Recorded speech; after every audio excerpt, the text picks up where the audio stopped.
రక్షణ కావాలంటే అమ్మవారి ఏ నామాన్ని జపించాలి? మనకి పుట్టినప్పటి నుంచి చనిపోయే వరకు అనుక్షణం రక్షణ కావాలి. ఎన్నో విషయాల్లో మనకి రక్షణ కావాలి. మనం రక్షణ కావాలని అమ్మవారిని వేడుకుంటూ ఉంటాం. ఏ నామంతో జపించాలి, అమ్మవారు ఏ విధంగా మనని రక్షిస్తుంది అనేటువంటి విషయాన్ని కూడా మనం తెలుసుకోవాలి. అమ్మవారు పుట్టినటువంటి ప్రతి ప్రాణిని కూడా తను రక్ష చేస్తుంది. యాదేవి సర్వభూతేషు మాతృరూపేణ సంస్థిత నమస్తస్యై నమస్తస్యై నమస్తస్యై నమో నమః అంటారు. అంటే ప్రతి జీవిలోనూ మాతృరూపిణిగా ఆవిడ ఉంటుంది. అదే విధంగా తల్లిలాగా అందరినీ కాపాడుతుంది. తల్లి ఏ విధంగా కాపాడుతుంది బిడ్డని? పుట్టిన బిడ్డకి పుట్టగానే తనకి ఆకలిని తెలుసా, నిద్రొస్తుందని తెలుసా, కడుపు నొప్పిని తెలుసా, ఏది కావాలో తెలుసా? ఏదీ తెలియదు. అన్నిటికీ ఏడిపే. అయితే ఆ బిడ్డకి ఏం కావాలి అని తల్లి చూసుకుంటుంది. ఎప్పుడు పాలు పట్టాలి, ఎప్పుడు నిద్రపుచ్చాలి, ఎప్పుడు స్నానం చేయించాలి, వాతావరణం ఎలా ఉంది, ఏ వాతావరణంలో ఎలాంటి జాగ్రత్త తీసుకోవాలి అని తల్లి బిడ్డని ఒక రక్షణ కవచంలాగా తన ఒడిలో పెట్టుకుని చూసుకుంటుంది. అదే విధంగా అమ్మవారు కూడా తాను సృష్టించినటువంటి ప్రతి ప్రాణిని రక్ష చేస్తుంది. అయినా సరే మనకి జ్ఞానం వచ్చిన తర్వాత మనకి అవసరాలు పెరుగుతూ ఉంటాయి, ఎన్నో కోరికలు పెరుగుతూ ఉంటాయి, ఎన్నో భయాలు మనకి కలుగుతూ ఉంటాయి.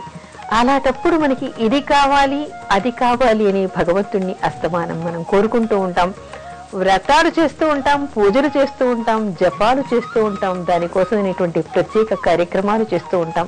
అయితే ఇక్కడ మనకి లలితా సహస్రనామంలో చెప్పినటువంటి ఒక నామం ఉంది. ఆ నామం ఏమిటి అంటే రక్షాకరి అని. అయితే ఈ నామాన్ని మనం ఎలా చేయాలి? ఓం రక్షాకర్యై నమః అని, లేదా ఓం ఐం హ్రీం శ్రీం రక్షాకర్యై నమః అనేటువంటి నామంతో అమ్మవారిని అర్చించాలి. ఒకవేళ మనం పూజలు చేసినా, వ్రతాలు చేసినా, ప్రత్యేకంగా ఒక కోరిక కోసం ఏదైనా చేసినా అది లభించలేదు అంటే కూడా అది మనని రక్ష చేయటానికి మాత్రమే అమ్మవారు మనకి ఇవ్వలేదు అని మనం సంతృప్తి పడాలి. అంటే ప్రతిసారి కోరిక తీరడంలోనే మనకి రక్ష కలుగుతుంది అని అనుకుంటే అది మన అజ్ఞానం, పొరపాటు, మూర్ఖత్వం మాత్రమే అవుతుంది. అంటే ఏమిటి? మనని సృష్టించినటువంటి ఆ తల్లికి, మామూలుగా కన్న తల్లికి, శరీరాన్ని ఇచ్చినటువంటి తల్లికి మనకి ఏం కావాలో తెలుసు. కానీ ఈ శరీరమే కాదు, మన మనస్సుని, మన జీవితాన్ని, జన్మజన్మలకి కూడా తల్లి అయినటువంటి ఆ అమ్మవారికి ఎప్పుడు, ఏ క్షణంలో ఏది, ఎందుకు, ఎలా ఇవ్వాలి అనేటువంటి విషయాలు ఆవిడికి తెలుసు. కాబట్టి మనం ఏం చేయాలి? అనుక్షణం కూడా అమ్మవారిని కొలుస్తూ ఓం రక్షాకర్యై నమః అనేటువంటి నామాన్ని జపిస్తూ ఉన్నప్పుడు మనకి ఏది మంచి చేస్తుందో, ఏది మనకి రక్షణ కలిగిస్తుందో, ఎప్పుడు ఏ క్షణంలో ఏది కావాలో నిర్ణయించి ఆవిడ తనంత తానే మనకి ప్రసాదిస్తుంది. కాబట్టి నన్ను రక్ష చేసేటువంటి భారం నీది అని మనస వాచ కర్మణ మనని మనం భగవంతుడి పాదాల దగ్గర పెట్టుకుని అమ్మవారిని అనుక్షణం కూడా ఓం రక్షాకర్యై నమః అనేటువంటి నామంతో జపించటం వల్ల మనకి ఉత్తమమైనటువంటి ఫలితాన్ని ఇచ్చి మనని ఎప్పుడు కూడా రక్షణ కవచంలాగా, మనని తొడుగులాగా ఆవిడ ఉండి మనని కాపాడుతుంది అనేటువంటి విషయాన్ని చెప్తారు.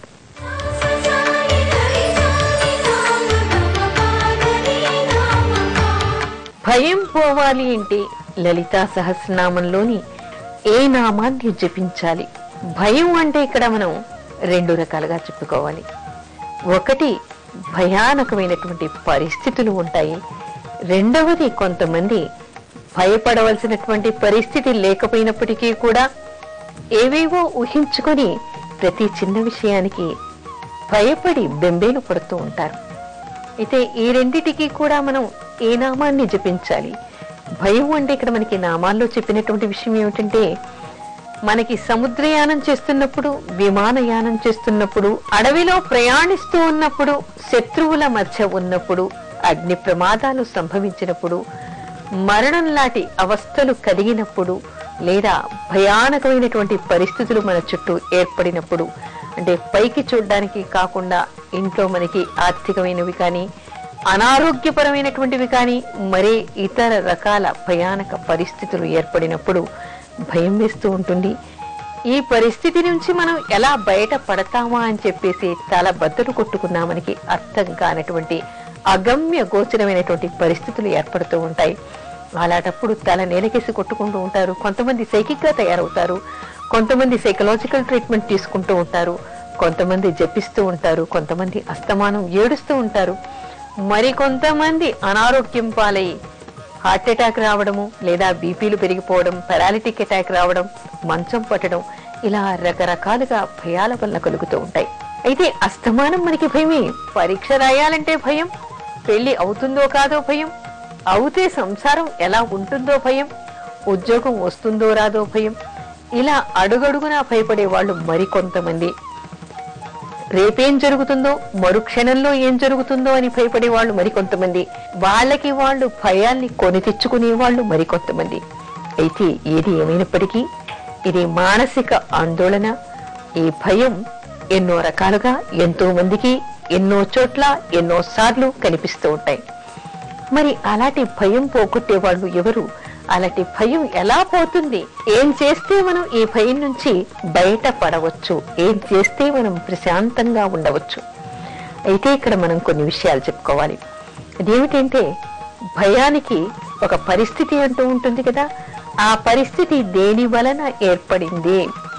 ఆ పరిస్థితికి మనకేమిటంటే ప్రయత్నం లేకుండా దేని నుంచి కూడా మనం భయపడలేము. ఏమంటారు? షడ్గుణంతు మనుష్యాణం సప్తమం దైవ చింతనం అంటారు. అయితే కేవలం దేవుడికి దండం పెట్టి మనం ప్రయత్నం చేయకుండా ఉంటే మనకి పరిస్థితులు చక్కబడవు. అందుకని మనం ఏం చేయాలి? మనకి ఈ భయం దేని వలన ఏర్పడింది అని ఆలోచించుకుని దానికి మన వంతు ప్రయత్నంగా మనం ఏం చేయగలమా అని కూడా ఆలోచించుకొని దానికోసం ప్రయత్న లోపం లేకుండా ప్రయత్నాలు చేస్తూనే, మరి అది చేసినా కూడా చెయ్యి దాటిపోయేటువంటి అవకాశాలు, పరిస్థితులు కొన్ని మనకి ఉంటాయి. అలాంటప్పుడు దానికి మనం ఏం చేయాలి? భగవంతుడి మీద భారం వేయాలి. ఆ భారం వేసినప్పుడు ఏ నామంతో అమ్మవారిని జపించాలి? అమ్మవారు భయాల్ని పోగొడుతుందిట. భయాపహాయై నమః అనేటువంటి నామం మనకి లలితా సహస్రనామంలో కనపడుతుంది. భక్తి ప్రియ, భక్తి గమ్య, భక్తి వశ్య, భయాపహ అనేటువంటి నామాలు ఇక్కడ మనకి వరుసగా కనిపిస్తూ ఉంటాయి. అంటే భక్తవశ్య, ఆమె భక్తవశ్యురాలు, భక్తులకు వశ్యమై ఉంటుంది, వాళ్ళకి లోనై ఉంటుంది, వాళ్ళు ఏది అడిగితే వాళ్ళకి అది ఇస్తుంది. భక్తి గమ్య, భక్తి వశ్య, భయాపహ. భయాపహ అంటే భయాల్ని పోగొట్టేటువంటి తల్లి అమ్మవారు. కాబట్టి అమ్మవారి లలితా సహస్రనామంలో ఎవరైనా సరే భయం వేస్తోంది, భయం కలుగుతోంది, మన పరిస్థితి మన చేయి దాటిపోయింది అన్నప్పుడు ఎవరిని నమ్మక్కర్లేదు.